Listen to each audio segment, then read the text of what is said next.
স্বামীর অবৈধ সম্পর্ক থাকার জন্য ডিভোর্স দিতে চাওয়ায় স্ত্রীকে ভোজালি দিয়ে খুনের চেষ্টা, আশঙ্কাজনক অবস্থায় ভর্তি করা হলো তমলুক হাসপাতালে। বৃহস্পতিবার রাত প্রায় 8টা নাগাদ মহিষাদল থানার অন্তর্গত বাঁকা গাজীপুর গ্রামে স্ত্রীকে ভোজালি দিয়ে কোপালেন স্বামী। মেয়েটির নাম আশমিনা খাতুন, স্বামীর নাম শেখ হাবিবুল্লাহ, বাড়ি মহিষাদল থানার অন্তর্গত কাঞ্চনপুর গ্রামে। আশমিনা খাতুন 2 বছরের একটি শিশু কন্যাকে নিয়ে বাঁকা গাজীপুরে বাবার বাড়িতে ছিল। হঠাৎ মেয়েটির স্বামী হাবিবুল্লাহ আশমিনার বাড়িতে এসে বাড়ির ইলেকট্রিকের জাম্পার ফেলে ভোজালি দিয়ে খুন করার চেষ্টা করে। আশমিনা খাতুনকে রক্তাক্ত অবস্থায় তমলুক মেডিকেল কলেজ অ্যান্ড হাসপাতালে চিকিৎসার জন্য ভর্তি করা হয়। আশমিনা খাতুনের মা ও কাকিমা জানিয়েছেন, হাবিবুল্লাহর অত্যাচারে তাদের মেয়ে বাবার বাড়িতে 2 বছরের কন্যা শিশুকে নিয়ে এসে আশ্রয় নেয়।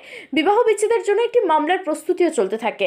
আর তারপরই তার স্বামী তাকে ভোজালি দিয়ে কুপিয়ে খুন করার চেষ্টা করে। মুখ, ঘাড়, হাতের বিভিন্ন জায়গায় কোপ মারে। আশঙ্কাজনক অবস্থায় তমলুক হাসপাতালে ভর্তি করার পর আশমিনার চিকিৎসা শুরু হয়। কি হয়েছিল কি আপনার ঘটনাটা? আপনি কে হন? আমি মা। কি হয়েছিল কি?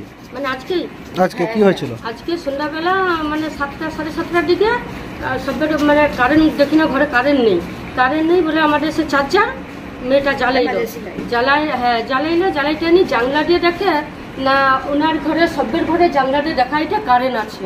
তখন মেয়েটা ঘর থেকে বেরিয়েছে বলে কি মা কাকির ঘরে কারেন্ট আছে, মরে নেই কেন? তখন ওই এইরকম একটা মানে সাদা পাঞ্জাবি আঁঠু অব্দি আর একটা লুঙ্গি আর হেসাটা যে সিআইডিটারে যে তোমায় খুন করে যেরকম বাঁকড়া নানি ওরকম এরকম ঘাড় মতন বাঁকড়া না এরকম দিয়ে মানে মেয়েকে দিয়ে একদম বাড়িতে বের করে আমাদের কাঁদর দিয়ে দৌড় মারে তো মাগো করছে। আমি কি হয়েছে মনে হয় কি হয়েছে? তখন আমি বলি তাহলে জামে কে ইচ্ছে তাহলে ওকে খেদাইতে কেন? তো এই হাতে যে যন্ত্রটা আছে আমি দেখতে পেরেছি যখন বান্ডে উঠে ফেলে গেছে তখন মেয়ে দেখি না হাতটা দিয়ে একদম এতটা কাটা, হাত কাটা, গাল এতটা কাটা আর এইখানটায় এরকম চোট।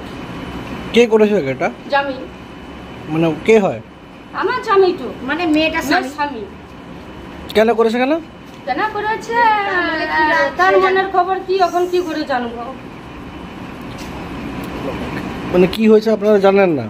না জানি, মানে 3 বছর বিয়ে দিচ্ছি, হলুদ যে দিয়েছে দুটা গাইলো যে তার ঘরে প্রচুর অশান্তি। মেয়ে বলছে মা এরকম আমি ঘর কালে না তোমার জামাই এরকম ওর মেজ বৌদির সাথে আছে বলে দিয়ে আমি মেয়েকে অতদিন রাখার পর দেখি না এরকম মানে 1 মাস যখন বিয়ের পর দেখি না মেয়েটা গর্ব।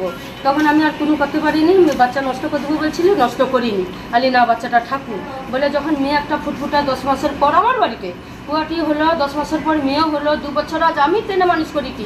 যখন দেখলি যে 4 আনা পয়সা দেয়নি, স্বামী 8 মাস করে বাইরে চলে যায়, মেয়ের দিকে তাকায়নি, একটা গোপনে অসুখ বেসুখে কোনো একটা টাকা পয়সা পাঠায়নি। তখন মেয়ে কী করছে আমাদের যে কাজিয়ান যে কাজই করে মানে রেস্টুরি সেটা ইয়ে করছে যে এরকম কাজী স্যার আমি ওখানে ঘর করতে পারবো না, এরকম আমার সামনে এরকম নজর খারাপ তখন আমি কী করবি? বলে আমি টোটালি ওকে ছেড়ে দিতেছি, আমি অন্য ঘর করতে পারবো না। বলে কী করলো, ছেলে বাদ দিয়ে এলো, মানে সেটা এসার কথা এই যে আমাদের শুভে পড়া রমজান মাস এসার কথাই হচ্ছে এই শ্রেণী ঠিক আছে, ছেলেটা কোনো জোরজার করেনি, ওকে খালি বলতে কি তাহলে তুমি ছেড়ে দেবো? বলে হ্যাঁ। বলে দিয়ে মঙ্গলবারে মৌখিক দিবস হচ্ছে, কালকে একদম 8টার সময় একদম পুরা ছেলের বিয়ে ছিল। আচ্ছা, কালকে ডিভোর্স হওয়ার কথা ছিল, আজকে রাত্রে এই কাণ্ড।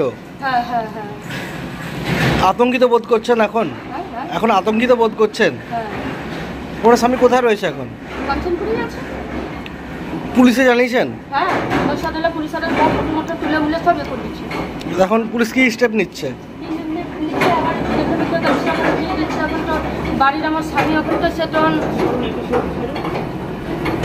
বাড়ির এখন কোনো খবর পেয়েনি। আপনার নাম? কপুরান বিবি।